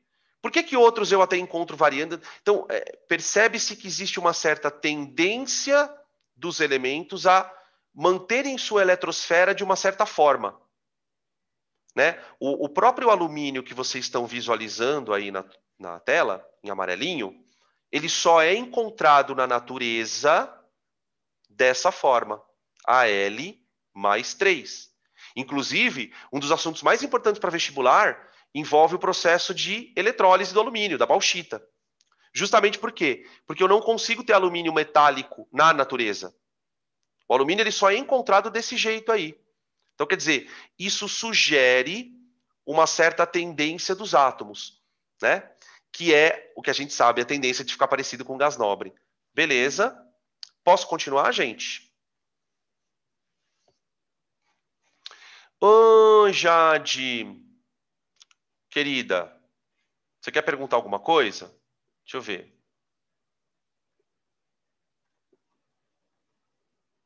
Eu vi aqui agora. Pode fazer a sua pergunta. E não fica brava comigo, tá?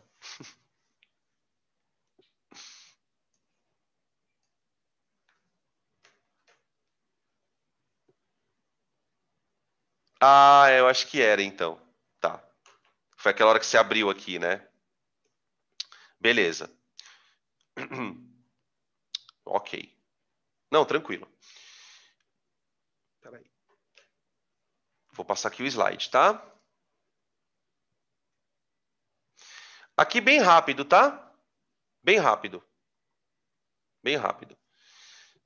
Eu coloquei aqui alguns íons, só para a gente fazer rapidinho de cabeça. Coloquei aqui os números de prótons. O alumínio já vai meio repetido, né? Porque eu já coloquei ali no exemplo, tá? Ó, deixa eu só ir com o apontador aqui.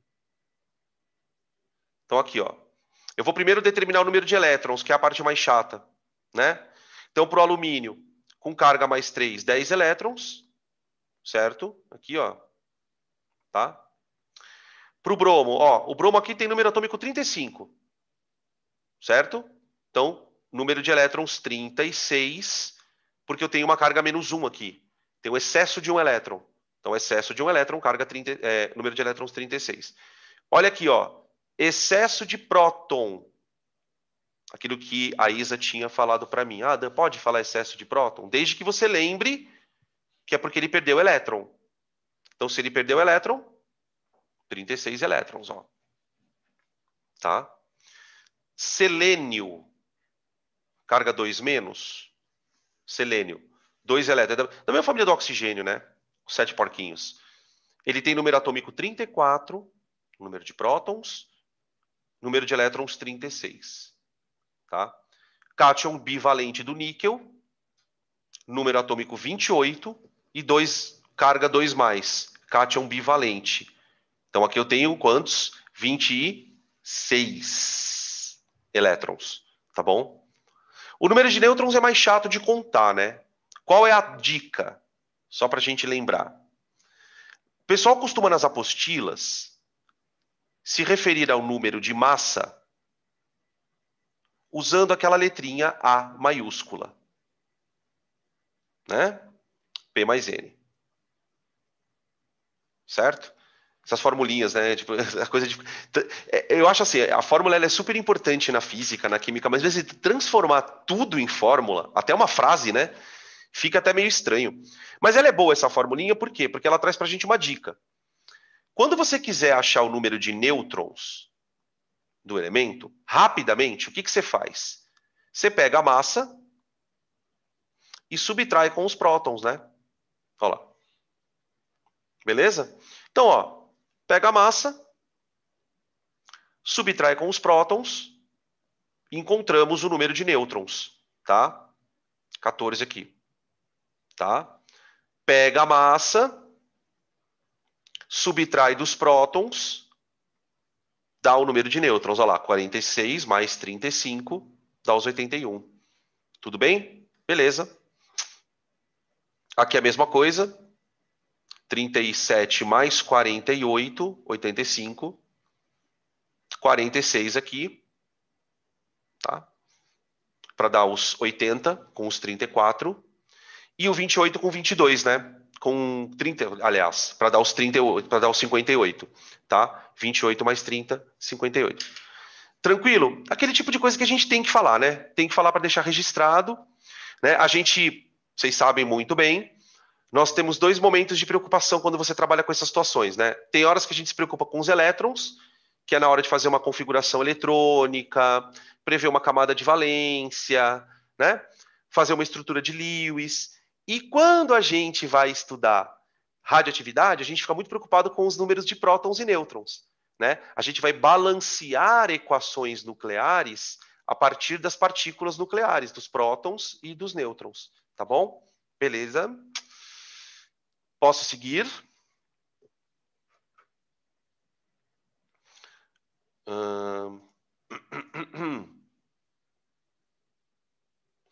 Explico. Tudo ou a parte do nêutron? O que você quer que eu fale?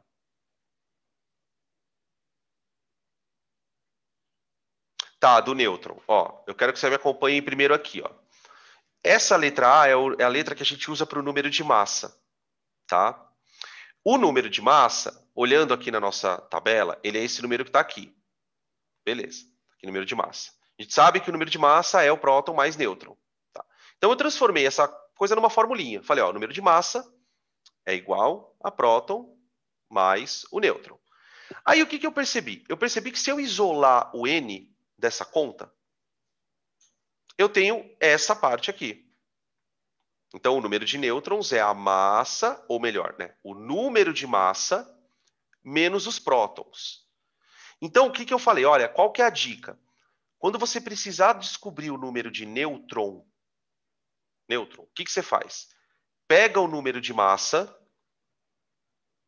que é o número de cima aqui, e subtrai do número de próton, que é esse número aqui, ó. O número de próton, ele geralmente vem aqui, ó. Ele vem aqui no cantinho. Aqui na minha tabela eu coloquei aqui. Então, o que eu fiz? Ó, eu queria completar aqui, ó. Só um pouquinho. Eu estava querendo completar esses números aqui, ó. Beleza? Então, eu peguei aqui, ó, o número de nêutrons. Então, eu fiz essa conta aqui, ó, para o alumínio.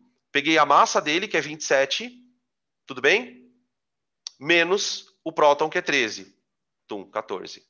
Sacou? Olha lá. 27 menos 13, 14.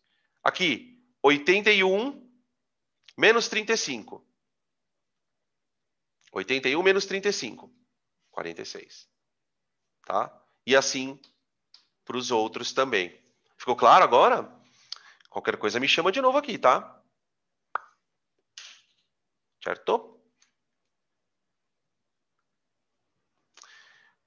Certo. Esse começo da química é tão inocente, né, gente? Vocês acham também? Ou sou só eu que penso assim? Mal, assim, quando a gente começa, né, mal sabe que depois... Meu Deus... Tudo bem. Vamos lá. Bom, chegando ao final do nosso encontro ao vivo, né, onde a gente vai encerrar os conceitos relacionados ao modelo clássico do átomo, né, esse modelo de partículas. Daqui a pouco, aí no encontro de amanhã, a gente vai falar bastante do modelo de Bohr. Então, aqui eu coloquei aqueles termos famosos, né? Esses termos eles foram cunhados ao longo do tempo com as descobertas, principalmente na parte de radioatividade, né? Por quê? Porque com o estudo do núcleo, os caras começaram a, como eu falei agora há pouco tempo atrás aqui, os caras começaram a fazer medidas de massa de maneira cada vez mais precisa. E começou-se a perceber, por exemplo, que você poderia ter átomos diferentes, só que com algumas partículas em quantidades iguais. Então a coisa funciona de que maneira? Você pode encontrar átomos com o mesmo número de prótons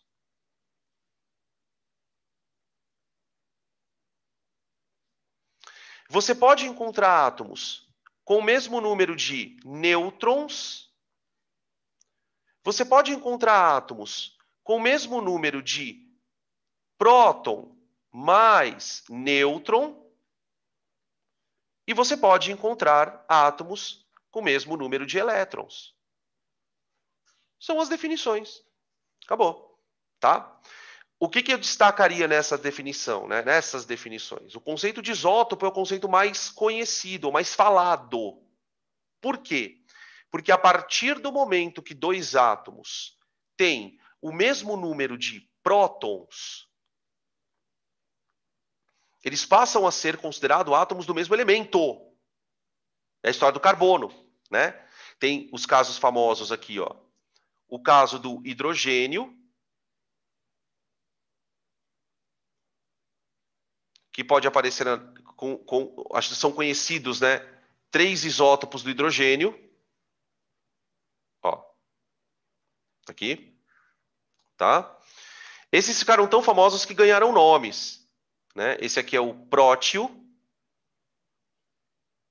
O prótio. Tá? Esse é o único... Olha que coisa linda. Eu fico abismado. Esse é o único elemento que não tem nêutron.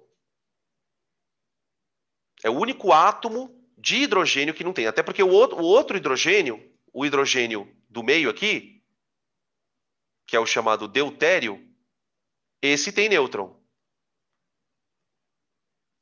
Sabe por que eu estou falando que é lindo? Porque isso aqui já é um indício da força nuclear forte. Quer dizer, qualquer átomo que tenha 2 prótons...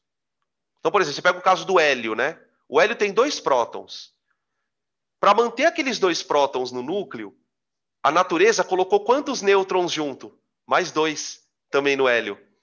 Percebe que isso já é um indício de que realmente o nêutron é importante para manter essas cargas estáveis ali dentro. Tá?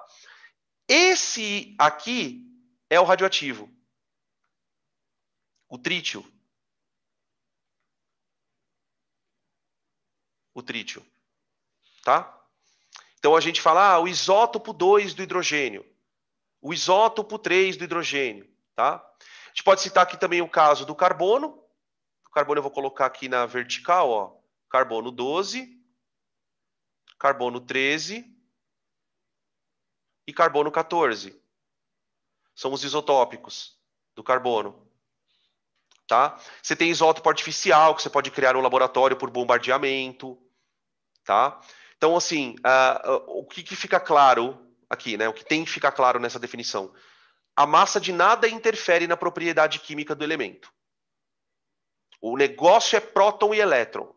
O nêutron ele não tem, vamos dizer assim, responsabilidade pelo comportamento externo do átomo. Né? O que eu chamo de comportamento externo? A capacidade dele fazer ligação química. O nêutron, o negócio dele é lá dentro do núcleo. Tá? Ok? Os isótonos são átomos que têm o mesmo número de nêutrons. Eu gosto de citar um caso também famoso. O carbono, gente, ele tem o carbono aqui, que é o carbono 12, o 13 e o 14. Né? O carbono 13... ele tem 13 prótons, certo? 13 prótons não, perdão. 6 prótons.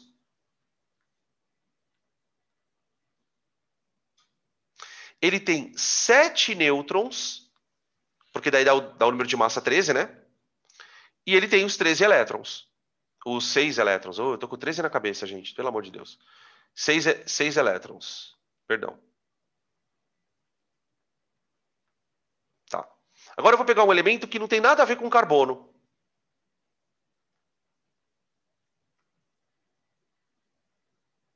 O nitrogênio 14. O isótopo 14 do nitrogênio. O nitrogênio 14 ele tem 7 prótons,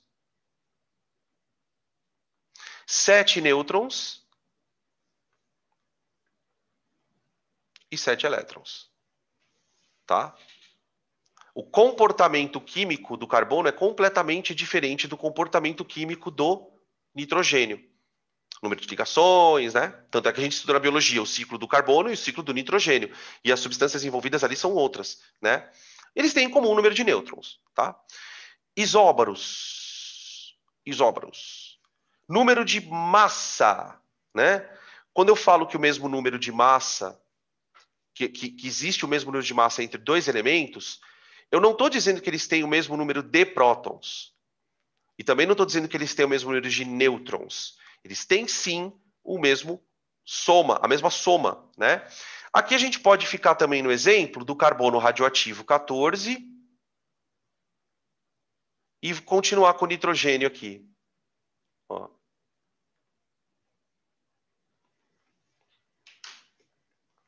Tá? Esses 2 elementos eu gosto de citá-los porque o decaimento do carbono, né, no processo de datação dos fósseis, você tem vários elementos que você pode usar para datar, né? Você pode fazer datação por carbono, pode fazer datação também por urânio, em alguns fósseis. O carbono, por ele ser radioativo, ele sofre um processo nuclear, e a gente costuma dizer que o carbono é um emissor beta. Quando o carbono emite a partícula beta, ele se transforma num outro elemento, que é o evento que a gente chama de transmutação, aquela que os alquimistas sonhavam. Quando o carbono 14 transmuta, ele transmuta para nitrogênio. Então, esse nitrogênio que está aí, ele é o produto da transmutação do carbono 14. Então, o carbono 14 na natureza, ele vai diminuindo. E o nitrogênio 14 vai aumentando. Porque um é produto do outro. Tá? Beleza? E os elementos, ou as espécies isoeletrônicas. Geralmente, gente, para um átomo ser isoeletrônico do outro, um tem que ter carga e o outro não. Ou, às vezes, os dois têm que ter carga. Né? Por exemplo, eu posso citar aqui, já antes citados, o alumínio 3+, que é isoeletrônico do oxigênio 2-, que é, por exemplo, isoeletrônico do magnésio 2+. Geralmente, quando você vai representar carga do elemento, ou dependendo do contexto em que você está estudando, a gente não costuma colocar muito o número de massa em cima também. A gente coloca o número de prótons e a carga quando tiver, tá? Beleza? Aqui, ó, por que eles são isoeletrônicos? O alumínio tem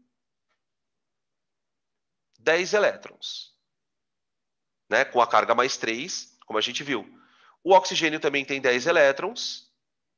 E o magnésio aqui também tem 10. Ele teria 12, né? Porém, ele perdeu os 2, né? Tem carga 2+, então ele passa a ter 10 elétrons, tá? Um cátion trivalente, isoeletrônico de um ânion bivalente e um isoeletrônico de um outro cátion bivalente. Tranquilo, gente? Beleza? Né? No nosso encontro de amanhã acho que não, porque amanhã vai ter muita teoria. Mas no encontro em que a gente for fazer os exercícios, a gente tem aqueles exercícios clássicos, né? Um átomo X é isótopo de Y, e que é isóbaro de Z, que tem não sei quantos elétrons, tá? A gente vai ter oportunidade de fazer juntos em classe esse tipo de questão, que não é muito comum ultimamente nos vestibulares, tá bom? Certo? Podem, se vocês quiserem tirar print da tela, fica à vontade, para eu passar. Que aí a gente já vai fazer o encerramento, tá? Da nossa aula.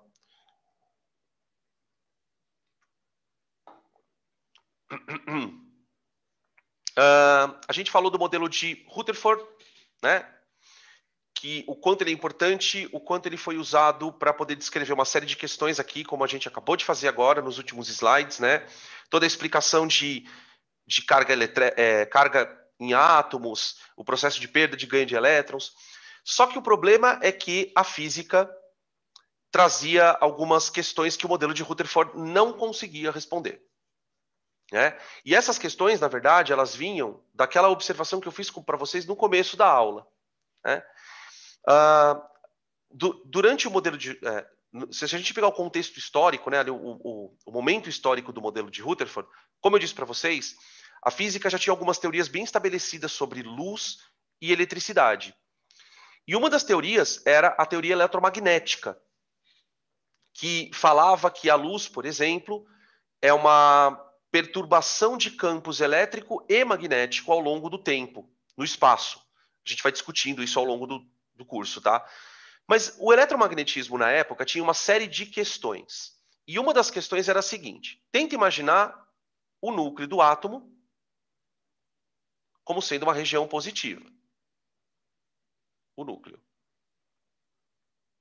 Tá? Se esse cara é positivo, você concorda que em volta dele você cria um campo elétrico? Né? O campo elétrico ele é criado por qualquer partícula em torno dela. E aí o que acontece? Eu coloco um elétron nesta região de campo e o elétron começa a funcionar como uma carga de prova. E o modelo de Rutherford propunha que o elétron orbitasse ao redor do núcleo. Tá? Ao orbitar ao redor do núcleo, o elétron estaria dotado de uma velocidade v, tangencial. E o que manteria ele em órbita seria uma força centrípeta. Uma força centrípeta.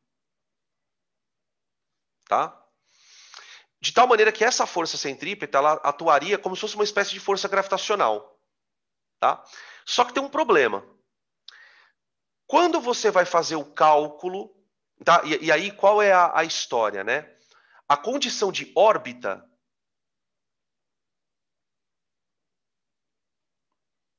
ela é assumida pelo Rutherford quando ele imagina que a força elétrica possa atuar como força centrípeta.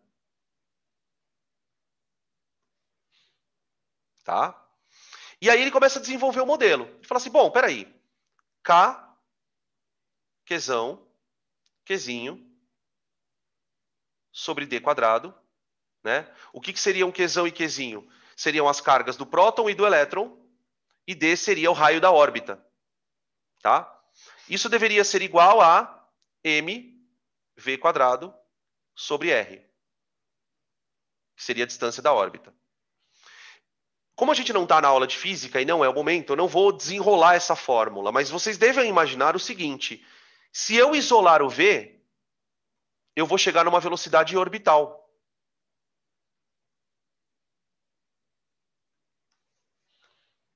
Se eu isolar o V. E qual é o problema?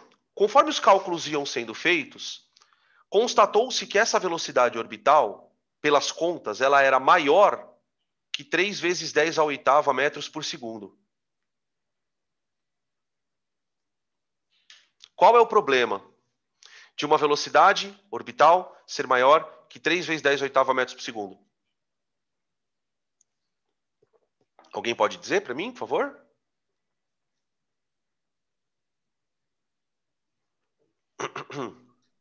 É maior que a velocidade da luz? Isso pode? Pode isso, Arnaldo? Esse é o problema. A relatividade já deixava muito claro que não há possibilidade de uma partícula navegar na velocidade superior à da luz. Não tem como. Outro problema. Isso aqui é um problema. Então, ops, ó. Impossível.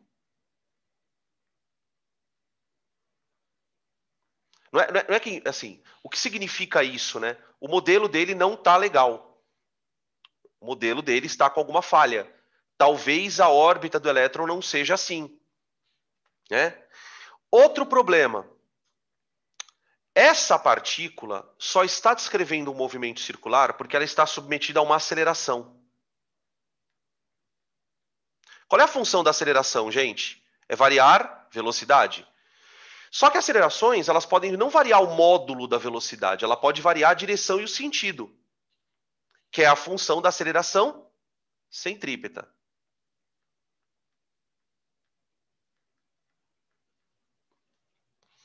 O que o magnetismo dizia? Quando uma partícula elétrica, ou uma carga elétrica, é acelerada, ela vai perder energia na forma de radiação. Então, olha só. Cargas aceleradas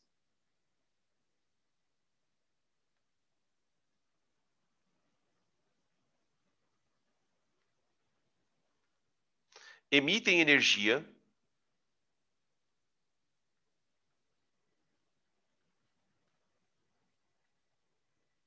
na forma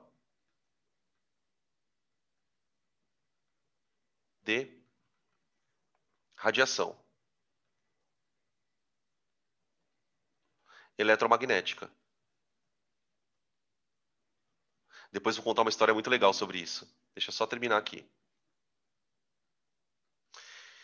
Tá, aí você fala assim, Dan, qual é o problema da carga emitir energia na forma de radiação eletromagnética? Como se não bastasse para ela manter a órbita, ela tem que trafegar a uma velocidade acima da luz, essa velocidade ainda precisaria ser constante. Por quê? Porque se a partícula vai diminuindo a velocidade, ela vai caindo em espiral, que é o que aconteceria com a estação espacial se ela não mantivesse a velocidade de órbita dela. Para ela manter aquele movimento em torno da Terra, a 400 km de altitude, ela precisa manter uma velocidade x. Ela está em queda livre, mas ela não está se aproximando da Terra. O problema é que se ela começar a parar, se ela começar a ficar devagar, aí ela despenca. Então, a gente ouve muito nas apostilas, né, que o elétron deveria colidir com o núcleo, e ninguém explica direito por que isso acontece. Por conta desta situação. Tá? Qual a curiosidade sobre esse fenômeno, né? Cargas aceleradas emitem energia na forma de radiação. Então deixa eu só colocar uma observação então aqui, ó. O elétron... Não, eu vou escrever de um jeito menos tosco. Eu vou escrever assim. Previsão de colisão núcleo-elétron. Previsão da colisão núcleo-elétron, devido à perda de velocidade.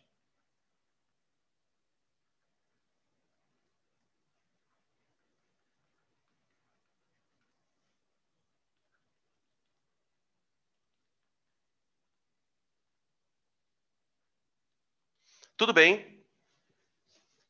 Tranquilo? Esses são os pontos delicados do modelo de Rutherford. São pontos em que o modelo falhava. Né? Houve algumas tentativas de sugestão de órbitas elípticas, né? Também, mas o problema todo esbarrava no eletromagnetismo. Né? Na verdade, o que estava acontecendo? O que estava acontecendo? Né? Aquilo que eu falei para vocês no começo da aula. À medida em que a gente está investigando o elétron de maneira mais próxima, mais íntima, a gente vai começando a perceber certas coisas estranhas, né? Na verdade, por que a gente pode dar um spoiler da aula que vem, né? Por que a física não conseguia explicar isso? Porque o elétron não orbita coisa nenhuma. Na verdade, o elétron não orbita. As órbitas do elétron, elas são, na verdade, níveis de energia. É um outro conceito que vai surgir na próxima aula. Tudo bem, gente? Questions? Na verdade, o modelo dele seria estar em velocidade constante. Para o Rutherford, ele fala, ó, os elétrons estão orbitando ali, em movimentos circulares. Né? O que a gente sabe, por exemplo, é que se o movimento não for circular, a velocidade não será constante. Né? Na verdade, o que essa tela está mostrando, P, são problemas do modelo. Então, tipo, se Rutherford assume que a velocidade do elétron é constante, ele está assumindo isso, a física está dizendo, olha, não é possível, não é possível. Tá? Beleza? Não sei se ficou claro. Mais alguma? Tá. Beleza.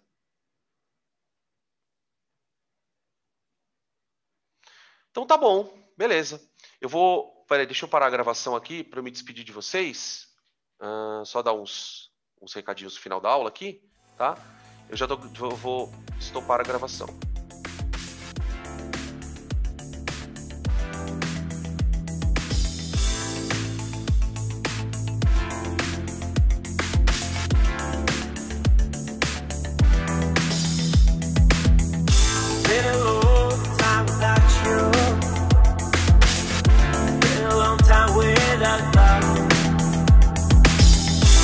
Everything reminds me of you, but everything is not enough. Feeling out by the ocean, along those white hot sands, where every sunrise is just for you.